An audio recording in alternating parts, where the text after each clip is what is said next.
10. Son of a peach.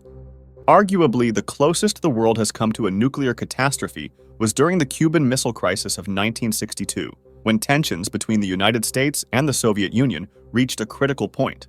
It was later revealed that a potentially catastrophic event occurred due to a mistake. An American spy plane accidentally penetrated deep into Soviet airspace amidst the crisis. The incident unfolded on October 27, 1962, when President John Fitzgerald Kennedy received news that a U-2 spy plane, originally tasked with sampling clouds near the Soviet border for radioactive particles, had gone off course and entered Soviet territory. The pilot, Charles Maltzby, unintentionally veered far into Soviet airspace, prompting the Soviets to scramble fighters to intercept him. Fortunately, the U-2 plane returned safely to its base, but Kennedy, infuriated by the incident, ensured that Maltzby never flew a U-2 again, labeling him a son of a bitch. 9. Drunk KGB Officer.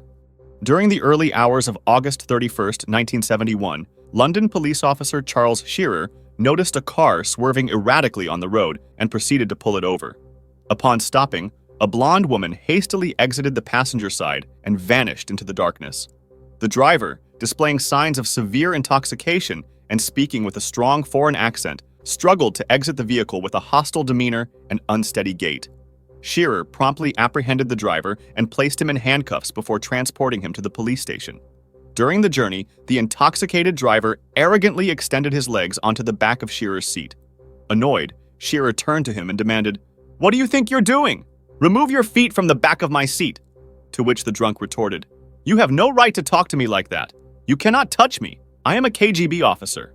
Shearer, accustomed to encountering various claims from intoxicated individuals, dismissed the statement without much consideration. However, as events later revealed, this particular drunk was not fabricating his affiliation with the KGB. 8. Lyalin as a ping-pong ball.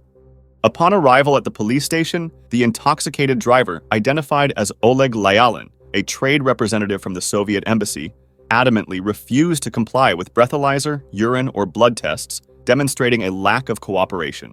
Despite his position, he did not possess diplomatic immunity, resulting in charges of drunk driving. Consequently, he was confined to a cell to sober up and scheduled for a hearing before a magistrate the following day. Representatives from the Soviet trade delegation arrived and posted his bail of £50, although Officer Shearer sensed Lyalin's reluctance to leave with them. Unexpectedly, MI5, Britain's domestic intelligence and security agency akin to the FBI, intervened and took Lyalin into custody. Lyalin's arrest provided MI5 with an opportunity to relocate him to a secure location where they could persuade him to defect at their leisure. Ultimately, their efforts proved successful. 7. Invasion of Cuba. During the peak of the Cuban Missile Crisis in 1962, the Pentagon strongly advised President Kennedy to launch a military operation to remove Soviet nuclear missiles from Cuba. The Joint Chiefs of Staff unanimously supported a full-scale invasion as the only viable solution. They presented President Kennedy with two options: Op-Plan 316 for a complete invasion, and Op-Plan 312 for airstrikes to destroy the missiles, followed by invasion if necessary. Planners estimated potential casualties of 18,500 U.S. personnel in the first 10 days of the invasion, assuming no nuclear detonations. However, unbeknownst to the Pentagon, Soviet forces in Cuba possessed tactical nuclear weapons, and Soviet leader Nikita Khrushchev had granted the Soviet commander in Cuba the authority to use them if deemed necessary. This raised the stakes of the planned invasion, potentially escalating the Cold War into a full-blown conflict. As tensions escalated, Khrushchev revoked release authority for the tactical nukes and prohibited their use without his explicit approval. 6. Burning Monk. In 1963, there was great unrest in South Vietnam, driven by rampant government corruption and a growing rebellion. Adding to the turmoil was the biased governance of the Catholic president, Ngo Dinh Diem, who favored Catholics over the predominantly Buddhist population. Tensions escalated in May when the government prohibited the display of Buddhist flags, despite earlier encouragement for Catholic symbols. When protesters ignored the ban and raised Buddhist flags, government forces responded violently, resulting in numerous casualties. On June 10, 1963, American journalists received a tip about a significant event near the Cambodian embassy in Saigon, scheduled for the following day. Photographer Malcolm Brown from the Associated Press arrived on June 11th to witness a striking scene. 2 monks poured gasoline over an elderly colleague seated peacefully in the lotus position. The monk, identified as Thich Quang Duc, then ignited himself with a match, maintaining a composed demeanor as flames consumed him. The man died on the spot. 5. MacArthur's confidence. At the onset of the Cold War, the communist North Korean forces initiated the Korean War by invading South Korea, swiftly overtaking the US-aligned state and posing a threat to the entire Korean peninsula. General Douglas MacArthur orchestrated a pivotal turning point in September 1950 with a brilliant amphibious assault at Incheon, catching the North Koreans off guard from the rear. However, his confidence soon turned into hubris. Disregarding warnings of potential Chinese intervention if his forces approached the Sino-Korean border, MacArthur confidently insisted that China would not interfere. This assumption proved disastrously incorrect. Shortly after reaching the Yalu River, the border with China, hundreds of thousands of Chinese troops infiltrated Korea undetected. They launched a surprise attack in November 1950, catching MacArthur and his forces completely unaware. Within weeks, the US general and his troops suffered defeat and were forced to retreat from North Korea back into South Korean territory. 4. MacArthur says bye-bye. Douglas MacArthur severely misjudged the Chinese response, leading to a disastrous outcome as his forces were swiftly repelled by the Chinese during the Korean conflict. Following this humiliation, MacArthur dramatically called for the deployment of atomic bombs against China, proposing a plan to unleash up to 50 such bombs across Manchuria. His intention was to create a radioactive barrier between China and the Korean peninsula. Despite MacArthur's earlier assurances to President Truman that China would not intervene, Truman hesitated to follow MacArthur's aggressive strategy.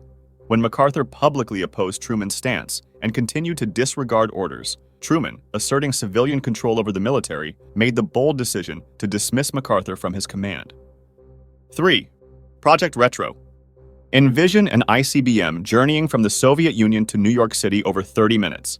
The Soviets aimed not at New York City's current location, but its projected position due to Earth's rotation. However, if a target stops moving post-launch, a missile will miss.